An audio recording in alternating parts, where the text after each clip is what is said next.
माझ्यासाठी सगळ्यात जास्त अवघड काम म्हणजे खुशीचे केस विंचरणं. ती एक ठिकाणी शांत असं बसत नाही आणि तिचे केस कर्ली असल्यामुळं गुंताही फार होतो. इथे तिला टी व्ही लावून दिलाय म्हणून ती थोडी शांत बसली आणि व्यवस्थित केस विंचरू दिले. संध्याकाळची थोडीशी भूक लागलेली होती म्हणूनच पॅटीस खाल्लं. बाकीची कामं करायलाही घेतली. खूप असे कपडे राहिलेले होते फोल्ड करायचे, ते व्यवस्थित फोल्ड करून ठेवले.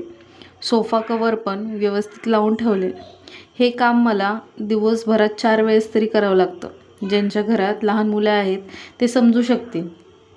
लगेच बेडशीट पण चेंज करून घेतली. तोपर्यंत दिवा लावायची वेळ झाली होती. संध्याकाळी देवाजवळ दिवा लावला की घरात एक वेगळी शांतता पसरते आणि मनालाही ऊर्जा मिळते. भाजी निवडत निवडत आरुषचा होमवर्क पण करून घेतला. रिसेंटली मी सहज योगा मेडिटेशन स्टार्ट केले. सध्या तरी यूट्यूबवरचे काही व्हिडिओज पाहून संध्याकाळच्या वेळेला मी ते करत असते. लगेच स्वयंपाकाची वेळ झाली होती. स्वयंपाक वगैरे करून घेतला आणि जेवण केलं. Thank you for watching.